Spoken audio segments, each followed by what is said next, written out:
missed out. I mean to switch on the. Okay. Good, good.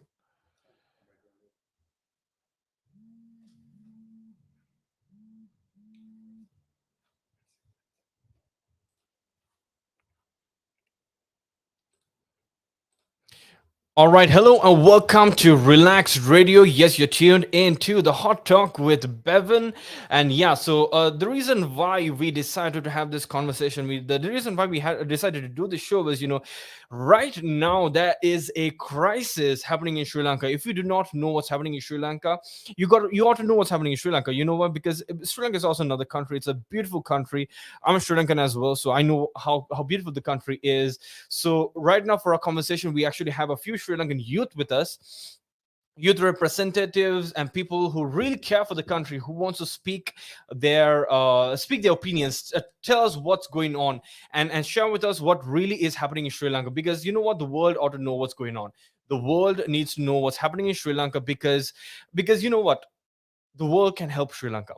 And we believe that there is hope for Sri Lanka. And that's the reason why we thought of doing this show. So, again, I want to welcome all you guys to Relax Radio. I want to welcome all the speakers that we have this evening. You're tuned into a special segment today. And this is more like a continuation of the show we had yesterday. And yes, that means we are still going to talk about the crisis in Sri Lanka. The protest had held island-wide finally resulted in the resignation of Prime Minister Mahinda Rajapaksa, but the people of Sri Lanka says it is not enough. But that Gotabaya Rajapaksa has to also step down as well. Unless he does this, the country will not have a future. And this is what the people have to say. And you know what? The people need to be heard. And how can you rule a country and run a country if you do not heed or listen to what the people have to say? So we have a few people lined up in our show, some young people pretty bold enough to step up in a time like this to talk. So why don't we go around and introduce ourselves? Why don't we start with Nathan? Why don't you go introduce yourself a little bit? Hi, Bevan. Good to Hi. be here. I'm Yes. Nathan Ujay Singh. I work as a sub-warden for a leading international school, plus a pastor and a youth movement leader. Very happy to be here and to discuss about this matter. It's really nice to have you with us, Nathan. I think, you know what, I definitely believe you have a great input for our talk segment today. So we also have a law student, if I'm not mistaken. Ella, why don't you give a small background or an introduction to yourself so that we know? Hi everyone, I'm Ella. I'm a law student currently in my final year. Yeah, that's about it. That's about it. Okay, great. Ramesh, why don't you give us a little bit of, a backstory of you, who you are, what you do, and how this affects you and all of that. Hello everyone here and who are listening this program all around the world. So yeah, it's glad to be here. I'm Ramesh Khan from Kandy, Sri Lanka, currently working in Colombo as a digital marketing executive. So that's simply about me. Perfect. Great. All right, guys. So my first question is, uh, what is this crisis really? What's really happening in the country right now? What is this crisis? Can you explain to me what this crisis is? Who wants to go first and explain to me why are we in this crisis today? Who wants to go first? Nathan, why don't you go first? And Yeah, yeah, let me give an intro to that. There are many reasons why we are here in this crisis today, but I would like to point out one main reason, and that's racism.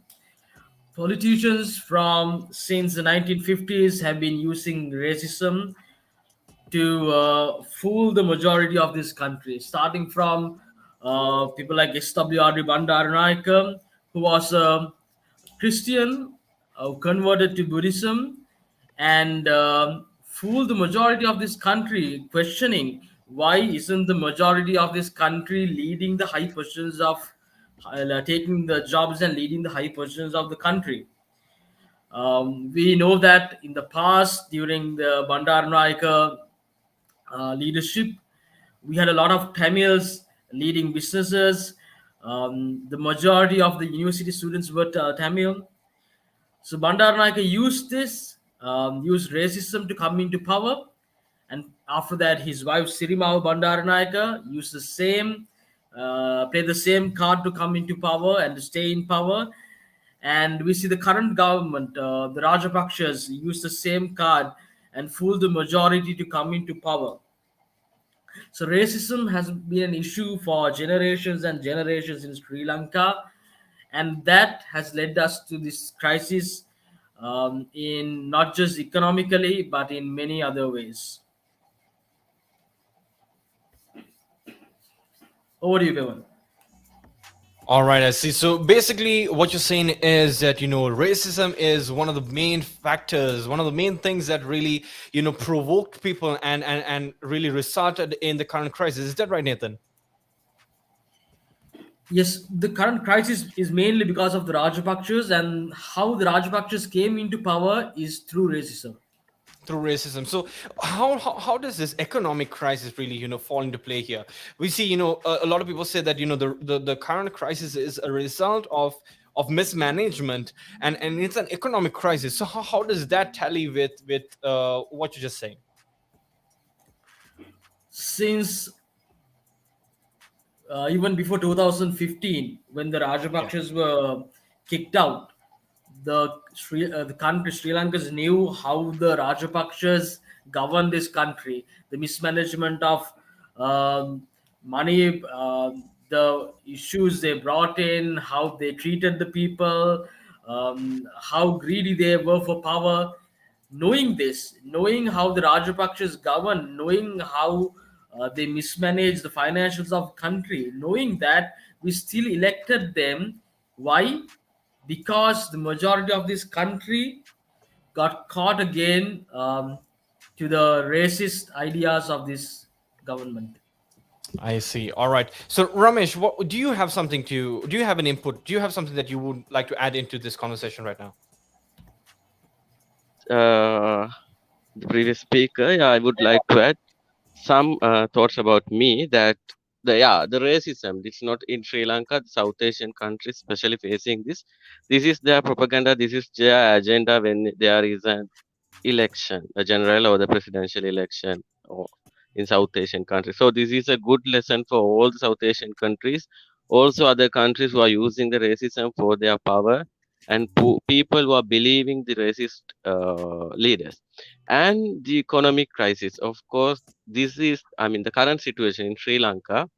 There wasn't a political crisis actually. There were people were, even though the Gotabaya Rajapaksa and his government appointed, people gave their two-third of majority for them as the power because they believe on them as a system change. They had a huge belief on the leaders.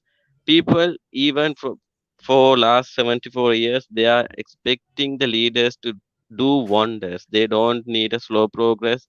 That is, I'm seeing a lack of the people's side also. They need wonders to do by the leader, so they don't need to process. They need a leader to come, and they need people to catch out the court, and they need people to show go to justice by fast. They don't believe on this slow legal system as well. So after the two-third majority government appointed, people had a belief that this system, this government will be doing a good for the country. But from this Rajapaksa regime, I would say, without any fear, they are into.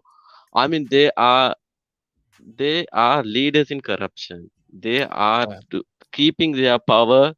They are keeping their power by racism as well as the corruption. They need people support. So for that, they will allow anyone to do corruption and steal government money, whatever. They won't worry about that. And if if we consider about their leaders or the party members or the parliamentarians, we saw how they suffer to find a financial minister after Basil resigns. So this is how people can understand what sort of a bunch of people they have around them. All are just thugs or bar permits or these valley permits, whatever they have. They all are corrupted people. So this corruption made the country for this economic crisis. They had no management. They had no, uh, even though the foreign relationship, the again the racism we saw with COVID-19 period, the issues had in the country with these Muslims people, the janasas, the dead I'm sorry, Ramesh, I think we lost you. Gain Hello. for their political power. So how we can expect foreign support? How we can expect a regime which is violating human rights, which is killing people openly, which is not, which has no power, which has no, I mean, human has no power in the country, and the legal system controlled by this regime. So foreign countries, they have no support toward this government, and the lack of the management on dollars as well as the rupees, lack of the economical knowledge, and appointing a finance minister who has not even passed A levels. So these were Exactly. the Yeah. main reasons. So the economic crisis, it leads the country towards a political crisis now. I see. You know what you said actually made sense because how can you run a country with country with uneducated people? You see, people ought to know that you need to be educated to be in politics. You need to be educated to be able to even run a country. But we have so many people who are uneducated, but they're in the parliament. They are ministers, and they are actually taking control, and they're trying to govern a country, and it's just absurd, and it's just it's absurd. It's really absurd in the end. So, Ella, what do you have? What is your opinion of the current crisis? Why are we in crisis right now? What do you think? I think, in my opinion, we trusted our leaders too much, because after sending the Rajapakshas in 2015, we appointed a new president. We thought that he will, give the people the change we wanted, but we were disappointed by it. And uh, the Rajpakshas again wanted to come into power, and they constantly used that we finished the war, we were the reason the war was ended. So the people were manipulated into thinking, okay, he's the god we never had. This is the person that we Yeah. needed for Sri Lanka, and people were naive, people were blindsided, and using their corruption, using their power, money that was stolen from people. Uh, they came back to power, and the people, I think the people were naive again because they didn't remember all the racist acts, all the murders, all the crime that was around this family. That uh, actually that this family started in this country by killing journalists, the youth, and they all forgot that, and they re-elected them again. And this is the result of that our own mistake, our corruption, our the system corruption of the leaders. They thought that, okay, once we come to power, we can do anything we want and just go out of the country with money in hand. That was their only that was their only aim. They didn't think that the people get this violent, that people actually cared about this country. So yeah, that 37-year war, they thought, because of that, because they ended it, because they thought they ended it, they brought back.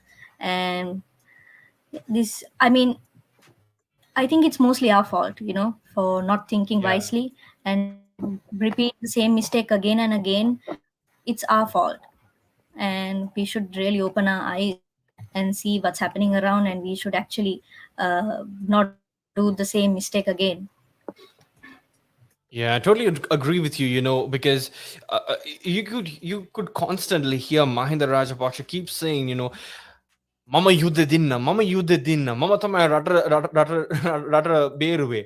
And always, he brings up the fact that he stopped a war that, right now a lot of people are saying that he was the one who even began this war. He was the reason why this war, started in the first place. And now he's trying to come and sugarcoat it and, try to manipulate the people and say, like, you know what, I did not start the war, but I'm the one who ended the war. So come on. Like I said again, it's absurd stories, absurd things that, these politicians keep saying, and it's really sad because they bring the downfall of this country. They're bringing the downfall of this country, and you can see the country Sri Lanka right now as is at the verge of collapse, at the verge of collapse. Am I right if I say we are at the verge of collapse? Nathan, what do you think? Am I right when if I say the country is at a verge of collapse, or is it already collapsed? Yes, you are right. I think we are at rock bottom. I think this is the worst we've been in. This is the worst we've been in. So I think you are right on that. I mean, yeah, come on. I mean, cost of living is really high. You don't have petrol in the country, you don't have diesel in the country, you don't have gas. You see the gas queues, the petrol queues, and it's just people are suffering so much right now. I heard stories of people not even having food to eat due to the shortage of gas. And all of this are basically the result of mismanagement of funds or resources that the country initially had.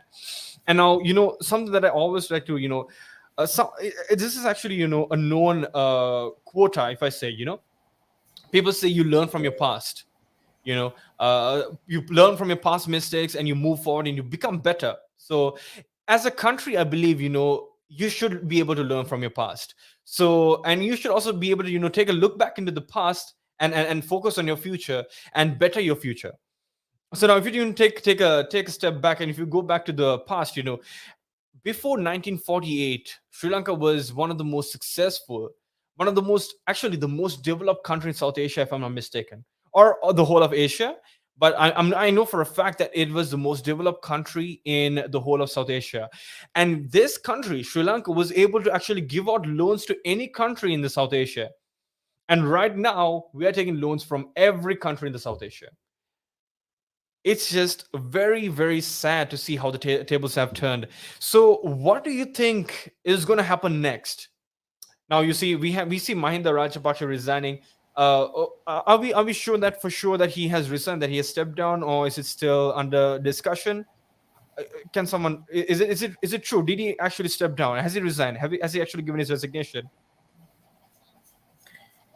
According to, I mean, my view, though I'm not into this law and constitutional fit, I think Ella will must elaborate that.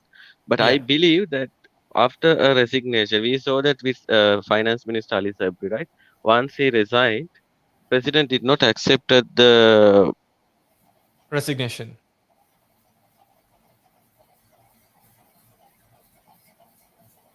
till the minister. So according to the law, I think that President has to accept the resignation letter to become it's legally accepted. So, since last evening, the gazette received by the presidential secretary, the resignation of the prime minister, I believe that the president place is empty now. Yeah, Okay. he's Okay. resigned now. He has resigned now. Okay, Nathan, what do you think? What do you think is going to happen next? Right now, with the prevailing Yeah, situation.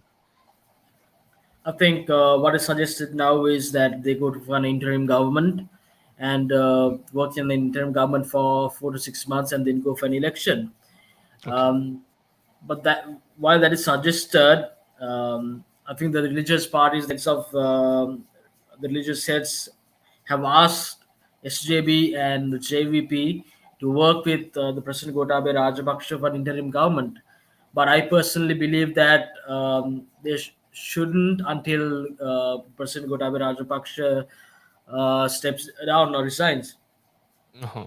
I think my personal opinion is that we should continue this struggle till Gotabaya Rajapaksa resigns and then go for an interim government and then go for election after that. But with the pressure they are on at the moment, I'm not sure which decision they'll make.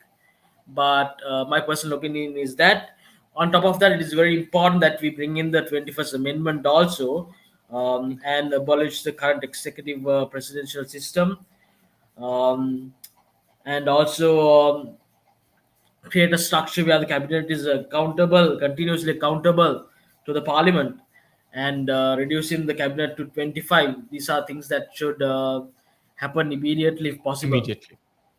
Yes, great. So now you were talking about the 21st Amendment. Can you give us a little brief on what really the amendment brings into the Constitution of Sri Lanka right now?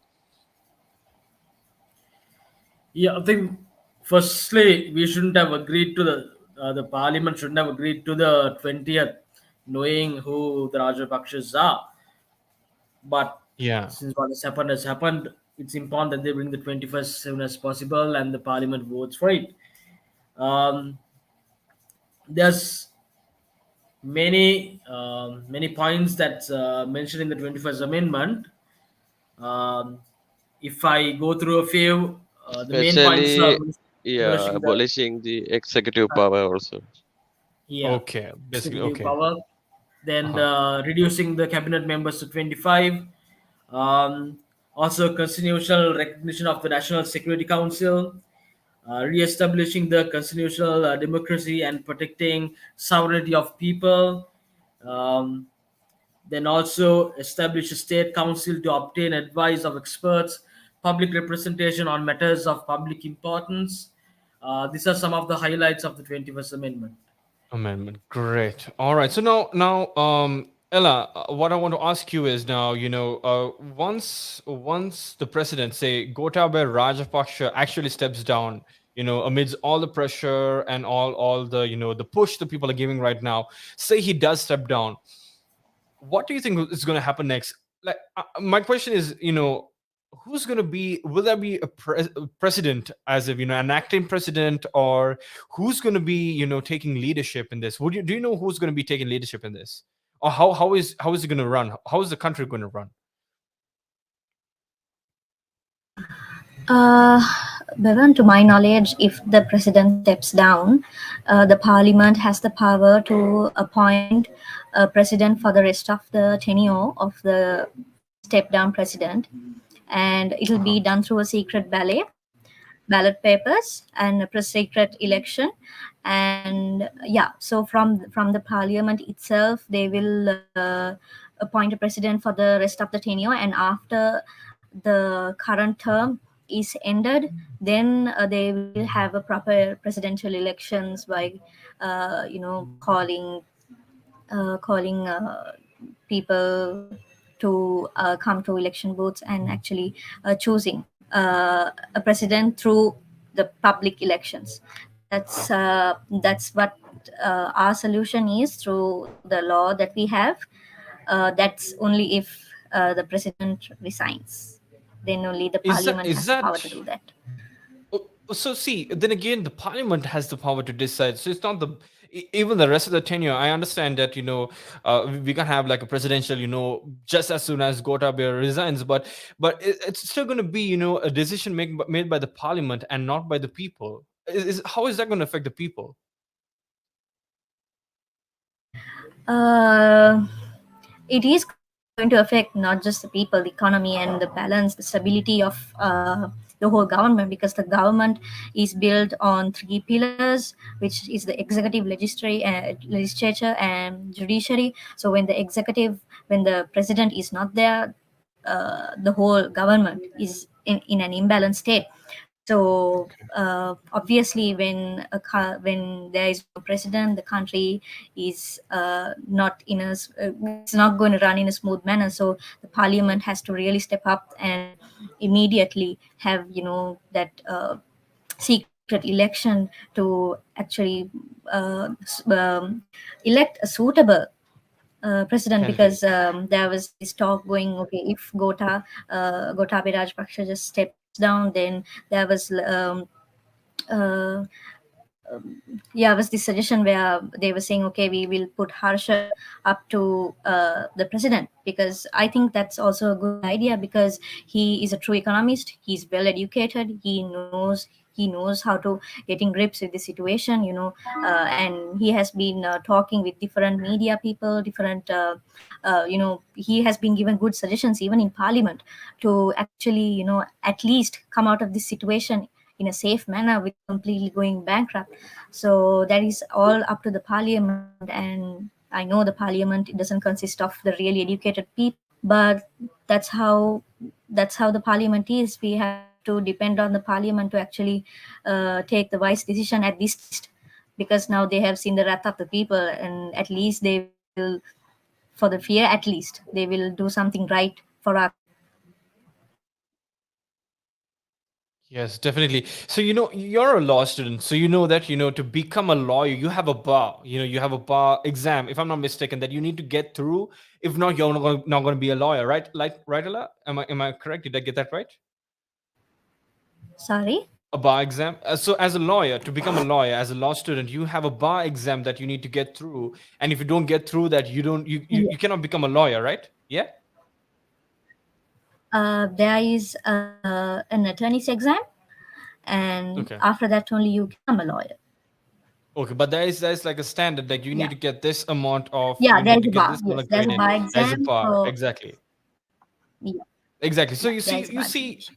if lawyers have a bar exam, my question is, why don't people who govern a country, why shouldn't they have, a set standard where, you need to at least, have this qualification to be able to run the country? Because like you were saying, Harsha is he's an economist, and he knows his deal. And if the country is under his in his hands, we could feel safe enough. We could be like, yeah, you know what, he's an economist, he would know how to, go run us through or guide us through the current economic crisis. But if you take the rest of the parliament, they're all uneducated. They're all uneducated people, and they are trying to govern a country. So would do you think, in the coming future, that, like, with the amendments that are coming in, that even this would be something that would change, like the cultural, political system breaking down and depleted and taken off, and probably, having a better culture where, we bring in more educated people in? Do you think that it is something that we could expect in the foreseeable future? Foreseeable future, I'm not sure, because for that to happen, we need a complete national system change for that to happen, because it has been coming from years and years of, using the power of the people, sweet talk and everything, and campaigns, and uh, for this to actually completely change, I don't think we will, you know it'll be done in about 2 or 3 years, but it'll take, but it has to start somewhere. So by doing at least starting somewhere, we can at least see, a complete system change in another, I don't know, maybe 10 years. We could see that. 10 But years. for that also to change, there should be amendments to all of these laws, because our laws are not updated. They are still, the laws are from the laws that we used, like, decades ago. There should be reforms that should be happening. But with this situation, that we also should be, the lawyers also should be, uh, thinking about, the reforming the laws. But that also happens in the parliament. The parliament. Passing of the laws happens in the parliament. So, so everything is interconnected. The legislature, the executive, the judiciary, everything is interconnected. But the thing is now, where when one pillar is corrupted, it can seep into all the other pillars. So that's what's happening in this country. So it has to start somewhere. But foreseeable future, I'm not sure, but in 10 years or 15 years, we have a chance. If we fight for our country, we have a chance. That was very well said. Devan, I Thank would you, like Ella. to add some. Yes, go ahead, Yeah, I would Ramesh. like. Yeah, because as Ella said that one pillar is corrupted, the entire system is corrupted, and we people, we are just blaming politicians. We are like acting like we are like innocent, and these politicians appointed by us. Actually, the pillar which has to be changed is the ground level, not the top level. People are I expecting top to bottom change, but it's not the exact change. People have to change from the bottom to up. Then only they, because there were enough educated politicians who were contest for the election. People are the I can't use some words, but they choose and these thugs and these drug dealers and all they choose them to and send to the parliament. So why we are blaming the parliamentarians now? People are exactly. the ones who.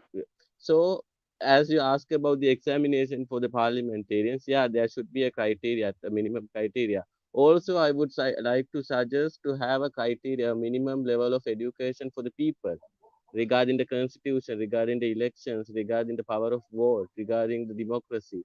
Then only they should be eligible for the voting. There are thousand or I would say 100,000 of people are there who don't know how to vote even, and they are going and these cancelled votes are there. So how we can expect a educated parliament when people are behaving like fools? So the change has to come from the bottom to up. Wow, Ramesh, I really truly believe in that, because like you said, not everyone is really aware of what they're doing. People are not aware. They're all, very, very unaware of, the politics, the people. It's very easy to buy off Sri Lankans. It's very easy to buy off Sri Lankans. Now, even yesterday's protest, we saw how many people were bought off for 2,000 rupees, apparently. We saw reports of people saying, yeah, we came in for 2,000 rupees, a packet of rice, and a little bit of alcohol. And I'm just like, really, you sold your whole country just for 2,000 rupees. And that is all it really takes. That is all it really takes. And people ought to know at this point that it ought to not be that anymore. Like you said, there needs to be criteria for every person, because even if you take the education system in Sri Lanka, it doesn't matter if you're the last in the class. It doesn't matter if you fail every subject, still they pass you on to the next grade. Am I right? That shouldn't happen. That shouldn't happen at all. From grade one itself, people or children need to or feel the pressure of, I need to get through. I need to study to get through, and I need to be educated to get through to the next section, to the next level, to the next grade. Okay, unless people will be uneducated, people will not know what's going on, and people will always be ignorant, and it's just going to continue. The cycle is going to continue. So that being said, folks, you're tuned into Relaxed Radio. We have to go to a very short commercial break. So we will be right back. Hold on to your seats. Do not leave. This is Relax Radio, and you're tuned into the Hot Talk with Bevan. Yes, we're talking about the current crisis in Sri Lanka and more of it come. So stay tuned in. We'll be right back.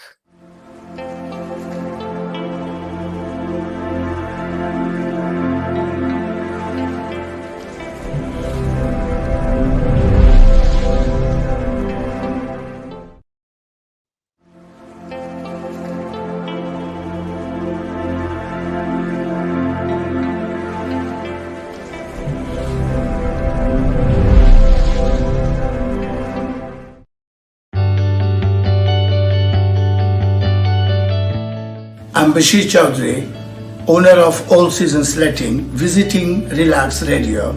I'm very optimistic and very impressed that this radio station is going to be very useful for our community. Please download the app and keep listening. Relax. Why read when you can listen? Relax Radio. আরে আরিফ কি তো হয়েছে তোমার? রাহেন ভাই আমার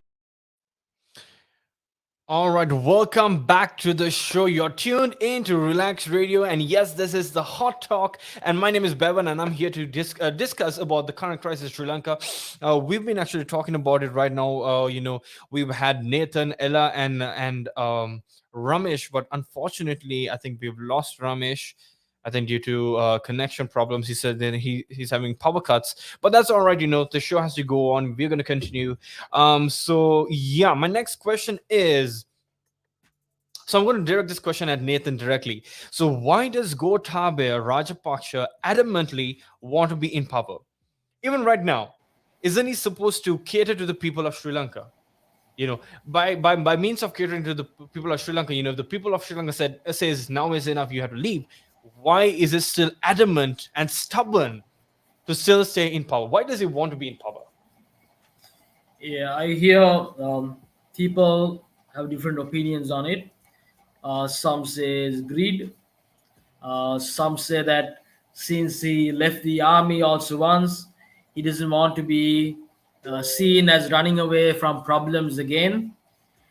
But what I see is he's scared. He's dead scared.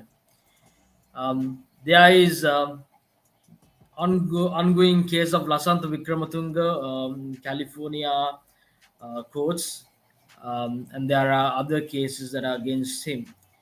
Um, though things are not proven, we understand that how Gotabaya Rajapaksa was behind Lasantha Vikramatunga's murder. So I believe that he's scared, and he will have immunity till he's the president of Sri Lanka.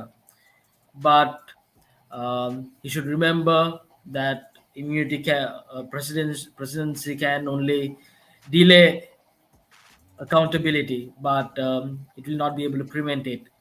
So I believe that he's scared and he's dead scared. He's afraid, okay, and but right now, people are saying, you should leave.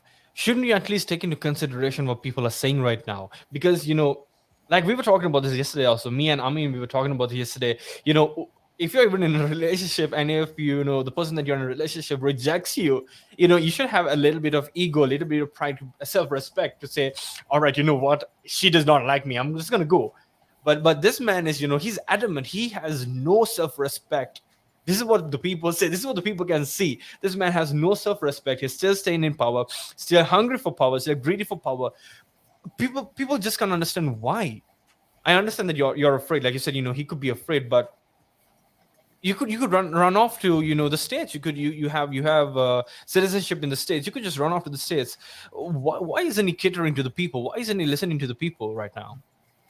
Yeah, so this Lasant Vikramaditya case is in the US. It's in the California courts. So even if he runs to the US, he will still be held accountable for that. Okay. Also, it's very important who you have around you. So we actually don't know what the people around Gotabaya Rajapaksa is telling him. Does he actually know what's happening in the country? Does he actually know how many people are protesting against him? Does he actually know the real situation in the country? What does the people around him tells him? So that's the important thing that we should think about as well. I mean, come on, we're in a modern age. Come on, if you go on Instagram, if you go on Facebook, if you go on Twitter, you'd find so many posts, so many videos of people protesting, people showing their disapproval of the government.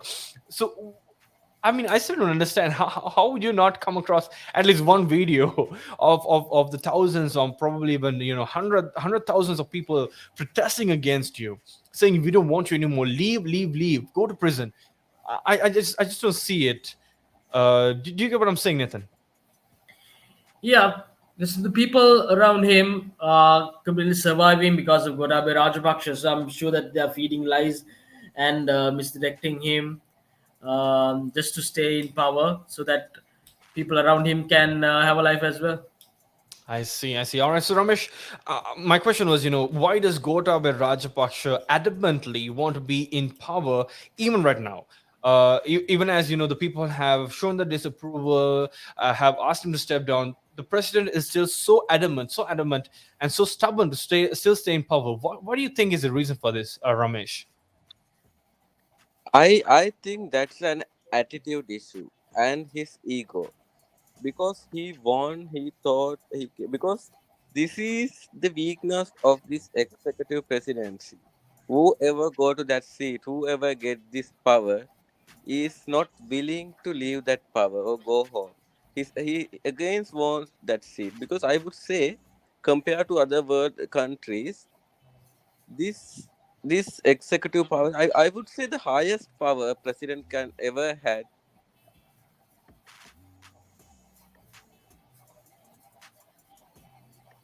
Yes, Ramesh. Think I think Ramesh, we lost you there. Could you probably unmute your mic? Maybe. Yes. Uh, yeah, yeah, yeah. I think you can hear me, right? I can hear you now perfectly. Yes, Ramesh, go ahead.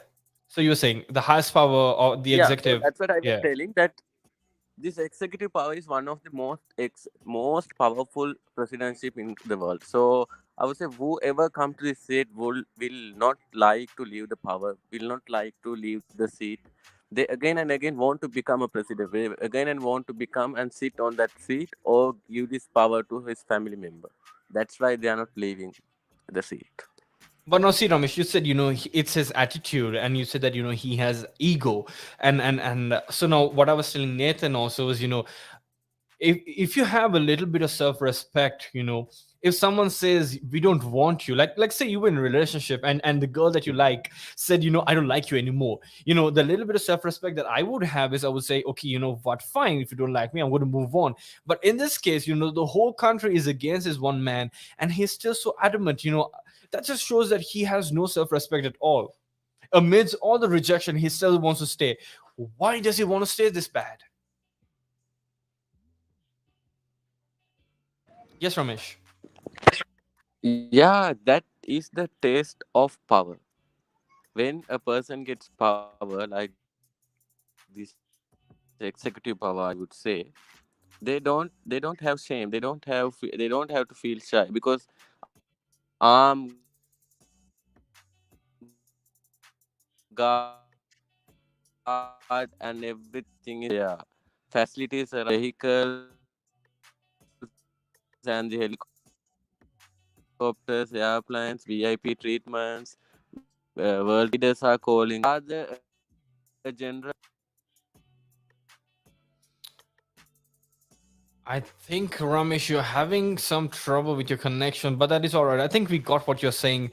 Like what Ramesh was saying was, basically when you're when you're the president and when you have that power, that power really gets into you, where you've been given everything. You have so many privileges. Vehicles are given to you, helicopters are given to you, houses are given to you, the money and everything, the recognition, the name, everything is given to you. So once you're in power, you do not want to leave it. So that's what Ramesh was saying, and I think I understand right now what you're saying.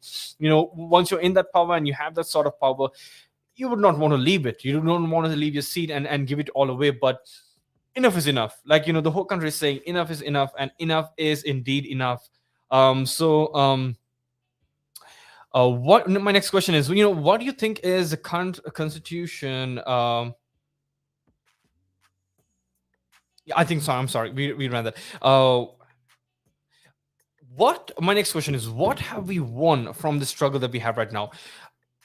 Have we gained anything? What is it worth the trouble that we're going through right now? The protest and everything, is it worth it? And have we succeeded in any such way? Yes, Nathan, go ahead. Yeah. I see three main things in this struggle. One is the political revolution that is happening. Second is the cultural revolution that is happening, and third is the religious revolution that is happening. Um, Political revolution, yeah, we saw the cabinet resigned, finance minister resigned, and now we see the prime minister resigning, and that is a huge credit should goes to the struggle for the people who are voicing this out. And also, more than the political revolution that is happening, I'm very much pleased to see the cultural revolution that is happening here as well, because it's not long ago, it's just 2 years ago, that this present generation that wanted to boycott Muslim shops um, during the Urdu season.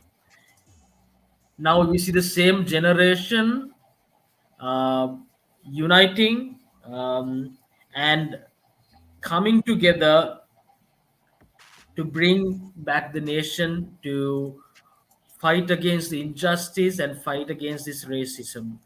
It was not long ago, it was just 2 years ago that the um, present generation wanted to boycott Muslim shops.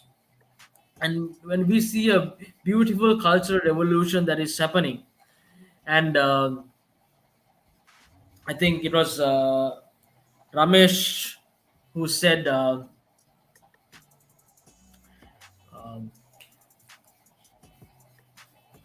that I missed that part what Ramesh said. But it is beautiful to see how the present generation, who comes from different views actually, from different extreme views, coming back together and doing a cultural revolution and being united. And the third Yeah, is the religious indeed. revolution. Uh-huh. Third is the Yes. religious revolution that we see. Um, if we see the Christian community who was very selfish, I must say, very selfish, stayed inside a building and trying to make their way through to heaven, now coming out and standing with the people and fighting against the system. It was very beautiful to see. It is very beautiful to see how the Buddhist monks are separating themselves from the politicians and now standing with the people. And this religious revolution is something beautiful to see. So I see three things coming out of this struggle, three positives. One is the political revolution, second is the cultural revolution, and third is the religious revolution. Perfect. And I really agree. It's really beautiful to see how, youngsters, young people like ourselves, they getting together despite race, religion, age, and, color, whatever the barrier is, despite all of that, now people are getting together. They're really fighting for one cause, and the cause is for the nation, for the country, for Sri Lanka. And I think, this could be the reason why this country could move forward. Because if you take the past, the country was not together, it was not united, but instead it was always, fighting. There were fights, the Sinhalese against the Buddhists, then the Sinhalese or against the Muslims, this religion, that religion, this ethnicity, that ethnicity. Oh my goodness, it was so divided. And at this point the whole country is together, and we do not take into consideration ethnicity, we do not take into consideration religion, but now there's just one ethnicity, one religion, and that's humanity. We're all human.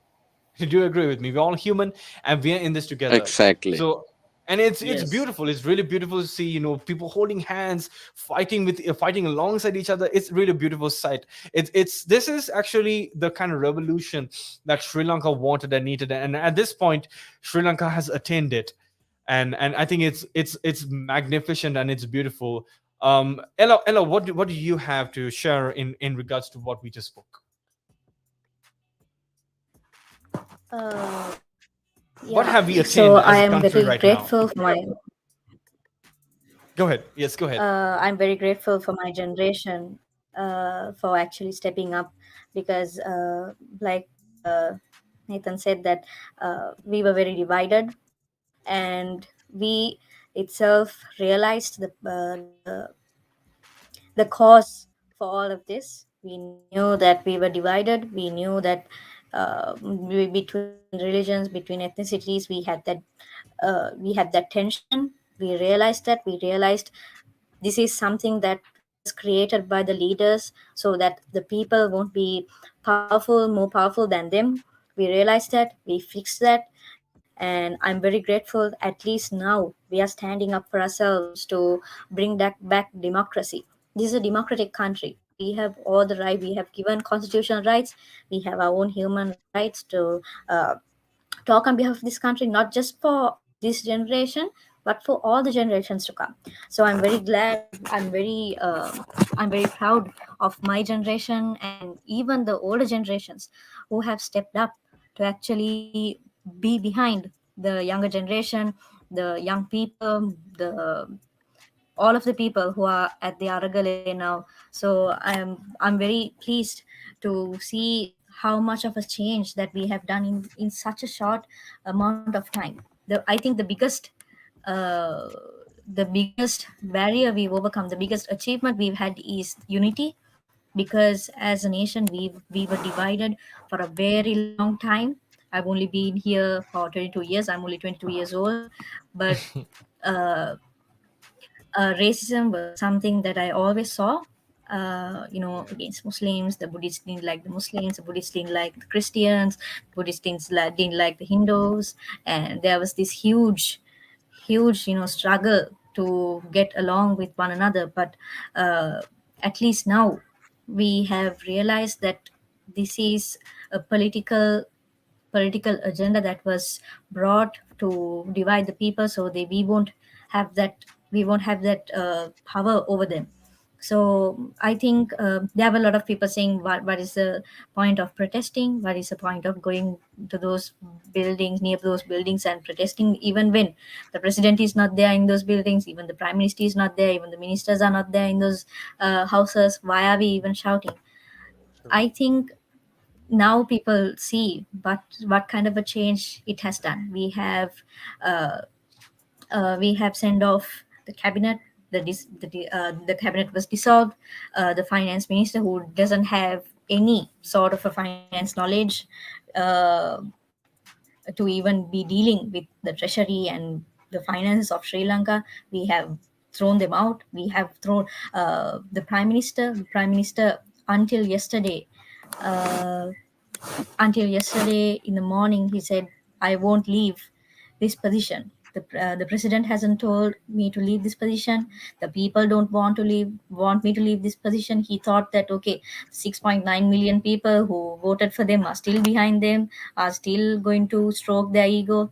But no, within a short amount of hours, he also resigned. That is the power of the people.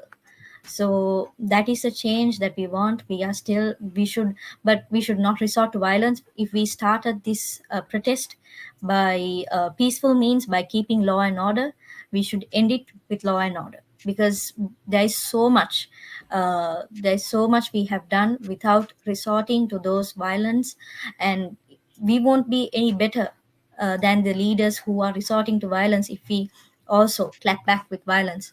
So I think there's a lot of change that is going to happen. I think with more power, by protesting more, by demanding our rights, by demanding to set our country free, we can also send back the president to we can also give that message to president to resign, because I think sooner rather than later he will also be resign, because there is no more people that is behind him, because all the um ministers of their ministerial portfolios had resigned, had given their resignation letters to the president, but we don't know if he accepted it or not. But yeah, we don't see any politicians. We don't know where they are. So that is a change, but let's see what else we can do. But I strongly suggest to the people that we have lawyers backing us up.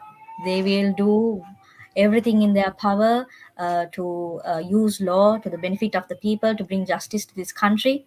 We have seen lawyers stepping up for our people that I have never seen that happen ever in my life. Very true. uh, Yeah. so I'm very grateful for the lawyers also for doing this pro bono, without not demanding any money, without a financial benefit. They have been stepping up for people, and they've been stepping up to keep law and order in this argale we've been having. So let's resort to those means, if because we have all the power we need by keeping law and order and peace. So I think that we can do much more of a change. We can do a system change if we do not resort to violence, because once we resort to violence, that is their trump to put more pressure, to put more suppression to the people. So if we start at this right, we will end this right. I see. Thank you, Ella, so much for your input. I think that was great. Ramesh, what do you think? What is your opinion? What do you see in this? What have you achieved? What have you attained through the Aragalaya? This I would classify as the silver line of the dark cloud, because we saw, yeah, it's the economic crisis, social crisis, political crisis is not good, but Rajapaksa's tenure,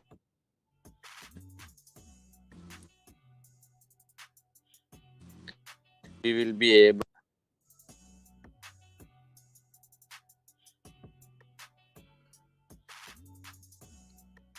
Yes, Ramesh. All right, Ramesh, I think we are having trouble with your connection, like we said before, but that is all right. I think that's fine. This is the country we live in right now. We're having connection issues, we're having power cuts. Ramesh kept saying that he is having a power cut. Very unfortunate, but this guy, he has a lot to input, a lot to impart. But like he was saying, every dark cloud has a silver lining.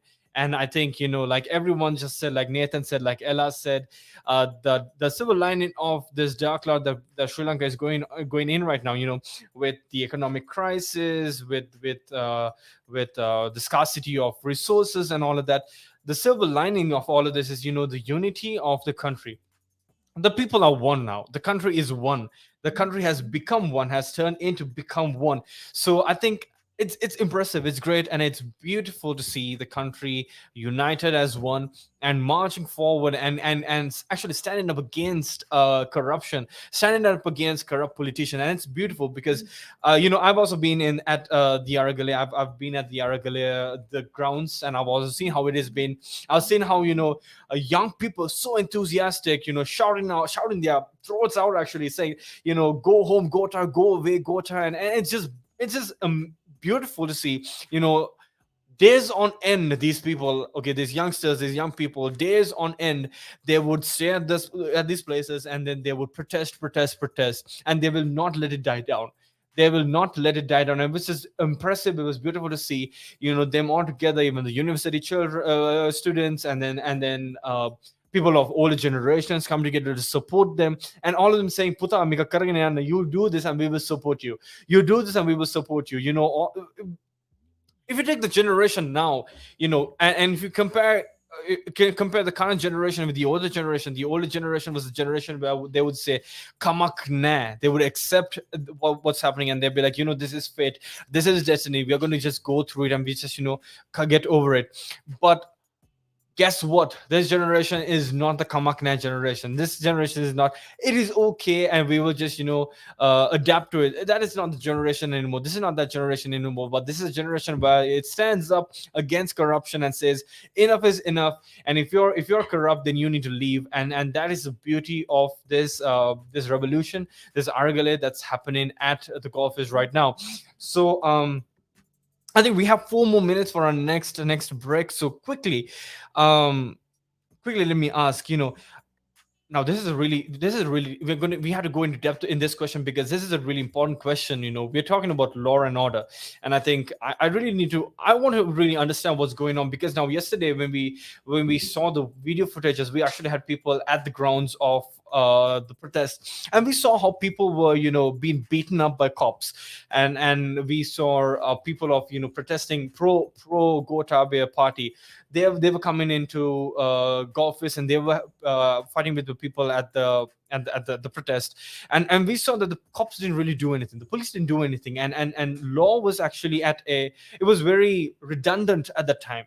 We see how the law is very redundant, very silent, and irresponsive to what's going on at the protest grounds. So we lost Ella. Come on, never mind, that's fine. You know what, we'll get her back. So Nathan, what's going on with law right now? Aren't the police supposed to protect the people? What are they doing really? They're partaking in the beating. They're beating people up. What's going on? Why are they doing this?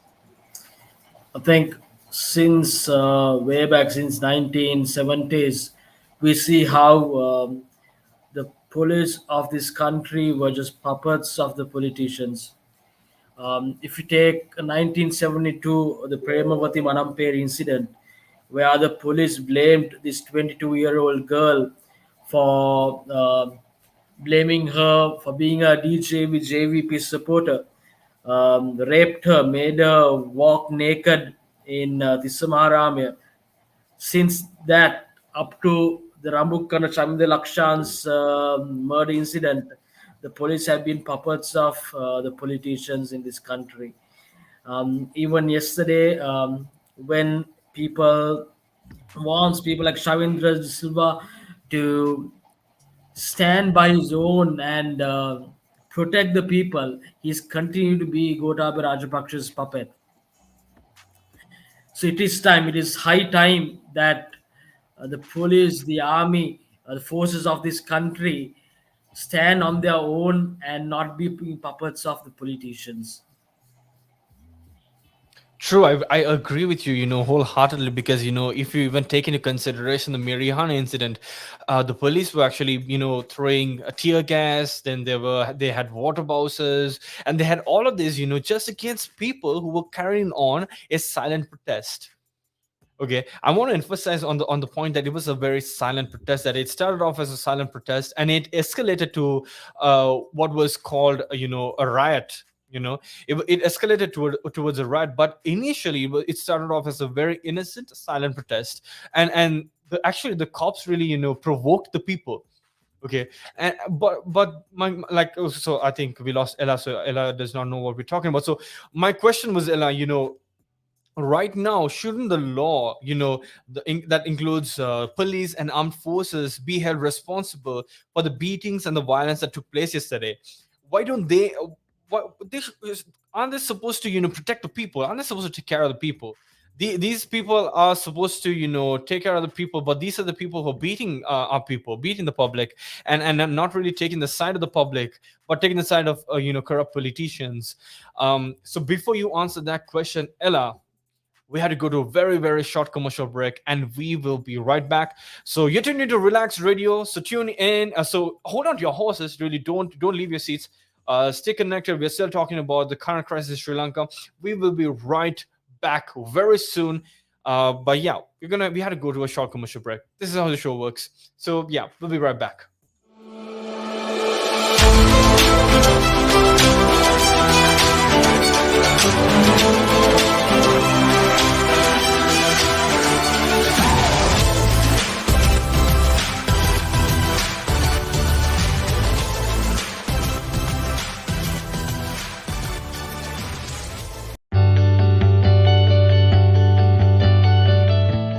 I'm Bashir Chaudhry, owner of All Seasons Letting, visiting Relax Radio. I'm very optimistic and very impressed that this radio station is going to be very useful for our community. Please download the app and keep listening. Relax. Why read when you can listen? Relax Radio.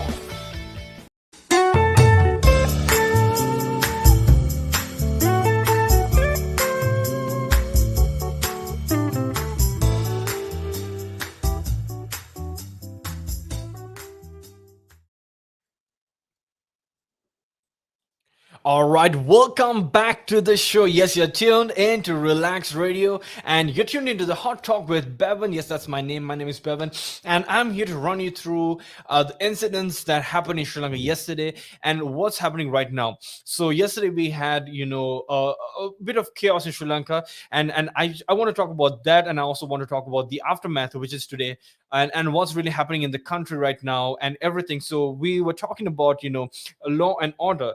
We were talking about how law enforcers, aren't they supposed to protect the people, but why aren't they protecting the people? So I think I directed the question at Ella next. So Ella, what's really going on with the police and the armed forces? Why aren't they really retaliating in a way that protects the people, but why are they really protecting these corrupt politicians and having them safeguarded but not the people?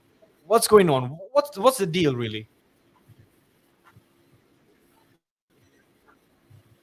Um, in my opinion, the policemen, the army forces that are deployed to these situations are the low rank, officers. So they have to obey the orders that is coming from above. So under the emergency law, the president can use the army forces, the tri forces actually, to mitigate, to de-escalate the situation.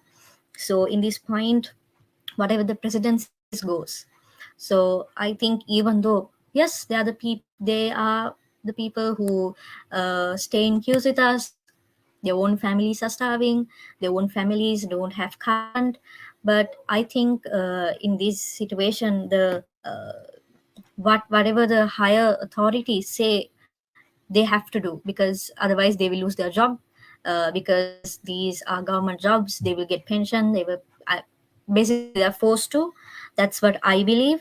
If they could protest, they will protest. There was this one incident where a policeman was saying in one of the protesting places, saying that we are with you, but even though we are in this police uniform, we are with you. But he was immediately reprimanded, and but the lawyers were able to take off the charges. But still, we don't know what happened to him after that.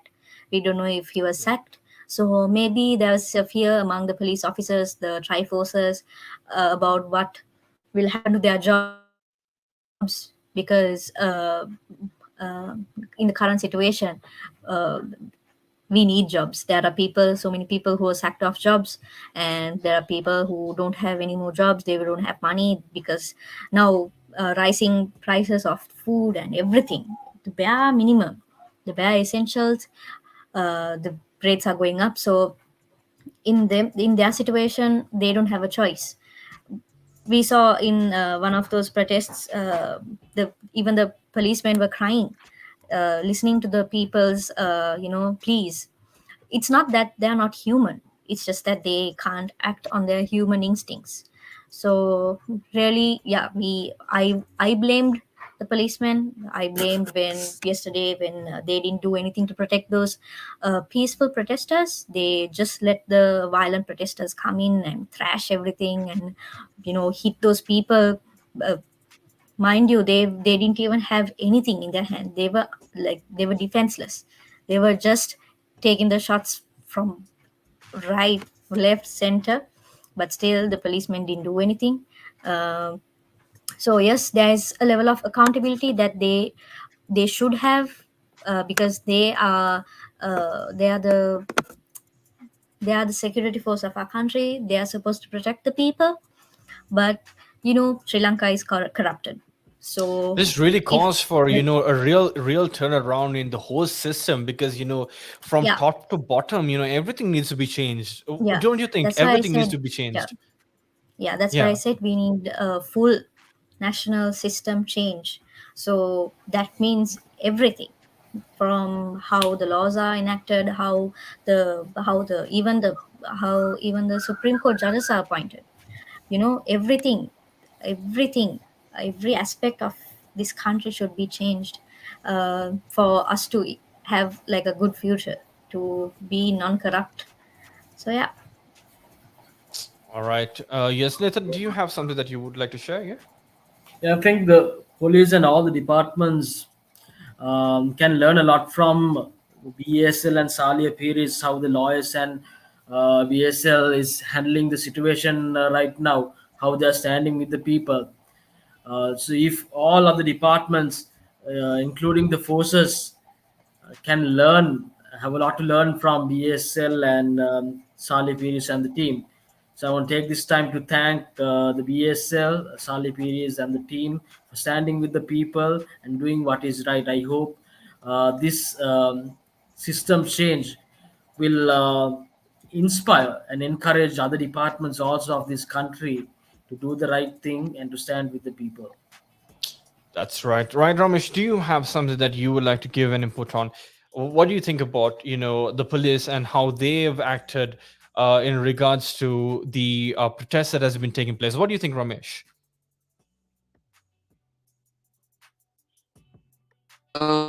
I would say, adding to Ella, these appointments, especially the senior appointments, are making by the politicians, and their promotions and their transfers, all are under control of the ministers or the president.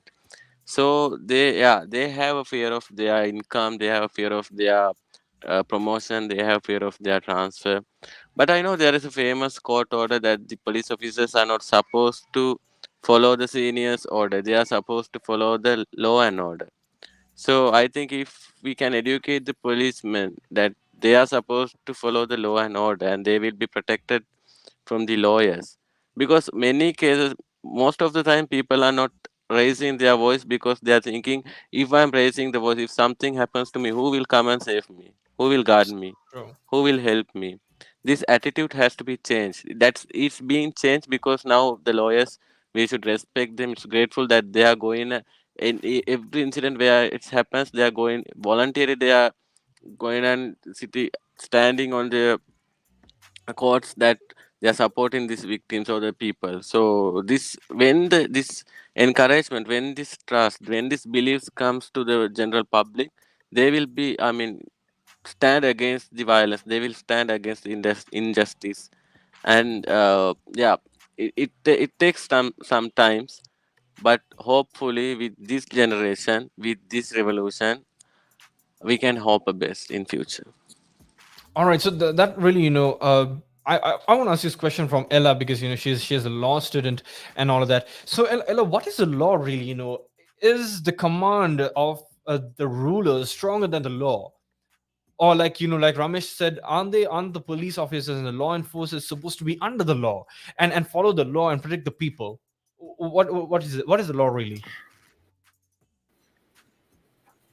Yeah, there is everyone. No one is above the law. So there's something called supremacy of law. That means everyone, even the president, the politicians, the people, even the judges, are under the law. That's why we call it the supremacy of law, because law is above everything. So even though it's like that, uh, we can see that that is not being actually the case in this nation. They manipulate the law, they use law for their benefit, and that's not how it should be, actually, because the law is supposed to be a just law. uh, Law is not fair, it's only just. Yeah. So it doesn't vary with the people's situation. It doesn't vary if the person is poor, if the person is rich, or it doesn't vary with person to person. It's just. So even though we say the law is supreme, the situation is that the people in power has manipulated the law and used law to their advantage. So really now you can't see rule of law, even you can't see supremacy of law. So that's a sad situation in Sri Lanka. So you see, now when we were kids and we were brought up, we were taught that, if you break the law, you're going to be punished. It's punishable. So now for all these, ministers and people in power, they keep breaking the law. Isn't there something that could be used so that they would also be punished, especially when you take into consideration, like the violence that was provoked yesterday, and ordering or commanding the law enforcers to beat up the people. If you what you call break the law, you like use it against people. Isn't there something that could be used to punish those people in power? Isn't there something that could be used? Law can be used. Our current legal system can be used. uh, so with the situation that happened yesterday, with bringing, there were situations where prisoners were brought outside of the prisons, and the jailers and everyone. So definitely I think the bar association is getting ready to file cases against against the people who brought these people here and make them violent and everything. It was an agenda. They brought people from all over the country. They wanted this to happen. They expected this to happen, but I don't think they expected it to go this much worse. But yes, I think the bar association is working. That's why yesterday I saw in the news that uh, the lawyer, the president of the Bar Association, Salia Piris, I think he said that don't resort to violence. Don't resort to violence, because they're already trying to get legal action against all of these parties that were corrupting the people, that used the people to instigate this violence. So there is no other thing other than the law in this country that can be used against these violence that happened yesterday. Even only the president at this time, because he's in term, he cannot we cannot file any case against, because you can't bring a case against the president until he's out of the term, as to my knowledge. But all the other politicians and the people who are uh, behind this whole situation, they can be brought to justice, and I know for a fact there will be a huge number of cases filed in Supreme Court to you know get a legal action to bring justice to those people who were murdered and who were hurt in this situation. So yeah, only the law can save Well, us. that's great, Ella. So we actually have a lot that we would like to talk about. Question after question is flooding into my head, but unfortunately, we do not have the time for that. But you know what? finally, I just want, I want to ask you guys this question, because we need to also we need to have the people informed. We need the people ought to know what's going on in the country right now, and we want people to know what the emergency law is right now. So what I heard is it's not just a curfew that has been imposed, but it's curfew with an emergency law. So what is this curfew plus emergency law really? What How can it affect people? What should people avoid doing? And what should people adhere to so that they could be safe? Because I heard that, this law that has been imposed gives the power to policemen and armed forces to actually shoot at people, if I'm not mistaken. So how should people of Sri Lanka go about their daily routine, or really, go about the day uh, with this imposed curfew and state of emergency? Who would like to go ahead and give me an answer to that question? All right, why don't we have Ella have answer that question, because she's a lawyer here. Why don't you give us a little bit of speculation of what really needs to be done, and how we should adhere to it, Yeah. and what should we do as the public? The emergency regulations under the Public Security Ordinance, Section 5. And in this situation, the president has the power to impose the emergency law. And a state of emergency is a situation where an exceptional threat, danger, or disaster for the nation is existing, and it's clear to everyone. And the president and the government are given extraordinary powers which are not permitted during the normal tenure of their power to deal with this threat. Okay, and this includes the power to restrict certain fundamental rights, such as presumption of innocence, burden of proof, equality before law, non-discrimination. And there will be no ordinary process of the arrest that will happen, and uh, things like that. Fundamental rights to freedom of expression, assembly, association, movement. All of these things can be restricted just if the president feels, and if it's clear that there is a imminent threat that is in this nation currently. The constitution of Sri Lanka does not provide a formal definition of state emergency, but it only provides conditions that will uh, give rise to the need for an emergency regulations to come forth, a state of emergency to come through. It only empowers a public security ordinance. And with the Section 5, the president can issue the proclamation of a state of emergency if it is clear to everyone, and if he thinks that there's an imminent danger, if he gets a tip or information that there's an imminent danger that is in the nation currently. Yeah. So as the people, I think right now, I saw this post saying, the Aragalia is not a place, Gotagogam is not a place, it's within the people. So I It's think the that is people, really yeah. true. We are all upset, we are all hurt, we are all very angry at the present government, present leaders.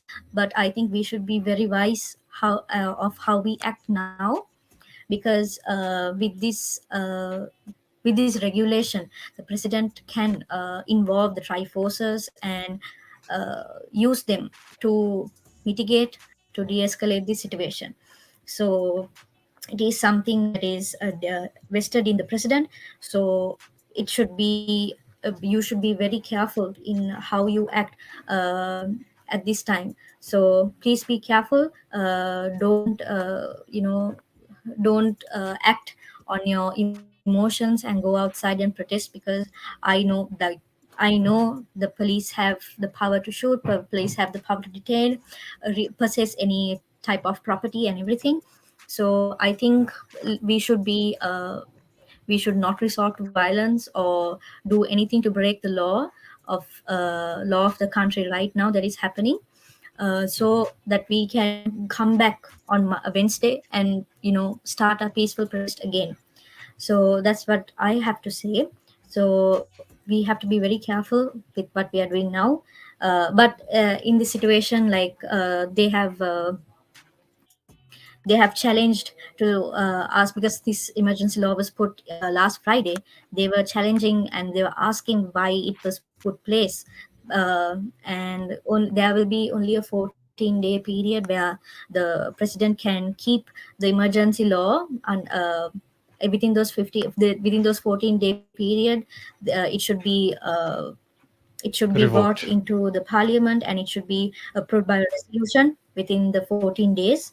So Okay. if the parliament doesn't pass that resolution, the emergency law will be null and void. Until that happens, we should be safe, because the president has that power to, the president has the power to, mitigate those, suppress those fundamental rights. But also, keep it in mind, it is not above the constitutional rights that we have. But as citizens of Sri Lanka right now in this situation, without escalating violence, without resorting to violence, let's be calm, and let's stay in our homes. So on Wednesday at 7 o'clock, when the curfew ends, we can go back on the streets and protest peacefully. Perfect. Thank you so much for your input, Ella. So, Ramesh, my final question, because you know what, we have to end the show and it has to come to an end. And it is really sad because, we're having a really good conversation. And that's, oh no, we lost Ramesh again. That's all right. A lot to talk about, a lot of things to cover, but insufficient time. But that is all right. So, Nathan, my final question is, do we have hope? Does Sri Lanka have hope? And how long will it take for Sri Lanka to attain said hope?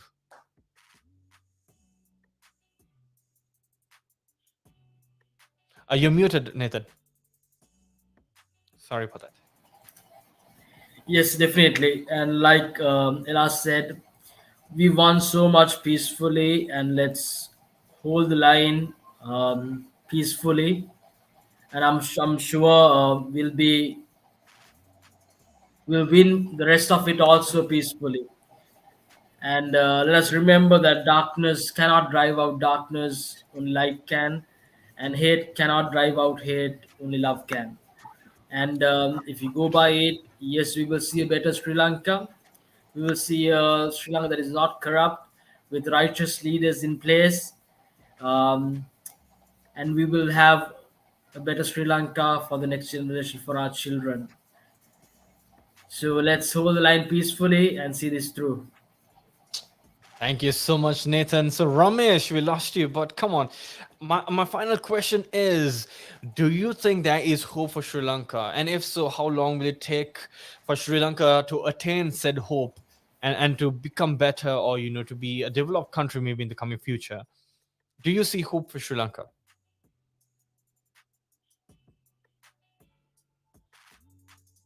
Yes, Ramesh? To become a developed nation, yeah, it will take some years, of course. But to become an ethical and a united nation, I think we are moving towards that change. So a united and ethical country can be developed soon. So we are in on right track, and if we keep continue this way on this track, we will be in. I mean, the Sri Lanka will be a better nation, of course. All right, thank you so much, Ramesh, for your input. Ella, what do you think? You said a lot, so what do you think? Do you think there is hope for Sri Lanka? And if so, do you think it will take very long to attain hope, or what's your input on that? Of course, Sri Lanka has so much of potential. We have so many resources that we can make use of. We are a very blessed nation. We were before called the greenhouse of Asia. We were called the pearl of the Indian Ocean. So I think with time we will our uh, our country will be restored for its former glory, and I really hope and believe that. And yeah, I think this as this generation steps up, uh, that mindset of, okay, we need to get out of this country as soon as possible. I think it has gone, it has subsided. I think now the youth and this generation really have stepped in to make this country a better place for not only our generation but the generations to come. So I think our people have so much potential, so much power, so much strength in us to come back and kick back from any situation that we are putting. So even though we won't see a complete change in 2 or 3 years, but I'm sure that at least we will see a change in people, we will see a change in how people act, the how the culture will reform this country. And I think there will be a lot of new leaders, young leaders who will step up into the business area, the economy, and start new businesses, entrepreneurships that will strengthen and boost economic system. I think a lot of people, even me, I'm very much I am very much encouraged to become a lawyer as soon as possible, to actually talk behalf of these people, to be a strength to these people. So I think a lot of people are waiting to step into these positions in leadership. And I think we can do so much in this nation, but it'll need time. But I think at least if we are, because we are starting now, it's uh, it's going to be good. Because if we don't start now, when are we going to start? And we have started it now. I think there's going to be real change, real revolution. This will go down in history. And yeah, we have so much to achieve, and I'm sure we will achieve, and uh, we will be more we will be more than the pearl of the Indian Ocean. We'll be more than the greenhouse of Asia in the future. All right, Ella, thank you so much. Thank you, everybody. I think you all were really amazing. Thank you so much for your time. You know what? We really thought that we need to do this show because people ought to know, not just the people in Sri Lanka, but the people around the world. You know, there are so many Sri Lankans all across the world. There are so many Sri Lankans in England, and yes, we are broadcasting in England as well. So a lot of people in England right now are listening, and they know what's going on. So that is all great. And so thank you so much for joining in. Thank you so much for your input. Thank you, Ella. Thank you, Ramesh. Thank you, Nathan. I think y'all were splendid. You're amazing. So like we said, you know, there is hope for Sri Lanka. Like this guy said, there is hope for Sri Lanka, and we believe it. And that's the reason why we fight so much, fight so hard, so that we can see a reformation in this country, that we can see finally, that we can say this country will move forward and not be detained by corruption, not be detained by abuse, but we'll be able to have a reformed system, a reformed culture, a renewal, that we'll be able to move forward, and and that we can be better, and that that, like Ella said, that we can, you know, rise back to a former glory, and probably even be better than the pearl of the Indian Ocean, be better than the greenhouse of Asia, but be someone, you know, more splendid, be the paradise of Asia that Sri Lanka used to be. And all of this is attainable, and all of this can be attained if we work together and we be united like we are. So kudos to the protest that is going on right now, and we you know, shout out to all those people out there protesting, and we pray for all those people who have been injured yesterday, who were injured and who are hospitalized right now. We heard that, you know, 29 odd, even more odd people right now have been hospitalized and are currently having taken medication and all of that. So our prayers goes out to all of those people. Thank you, we really appreciate you, and we really salute you for all you that you've done. You are tuning into Relaxed Radio, and it is time for us to say goodbye. It is really sad that we have to say goodbye because, you know, this conversation was amazing. If you think this conversation was amazing, you know what you can do. Give us a call on 078-5247-3473 and let us know what you feel. You can also reach us out on our social media handles. We are on Instagram, we are on Facebook, we are on Twitter, we are on TikTok, we're on everything basically. So go ahead and also subscribe to our YouTube channel, and you can you can stay updated on our latest events, latest shows, and all that that we do. That being said, it is time for me to say goodbye. It is so hard for me to say goodbye right now. It is really so hard for me to say goodbye, but I have to say goodbye. But I'm not saying goodbye for long. We're gonna be back. We're gonna be back with more content, with more to talk about. This is Relax Radio. You were tuned in. You were tuned in to the Hot Talk with Bevan, and more to come in through Relax Radio. So thank you so much for joining in. I hope you have a good day. Bye bye.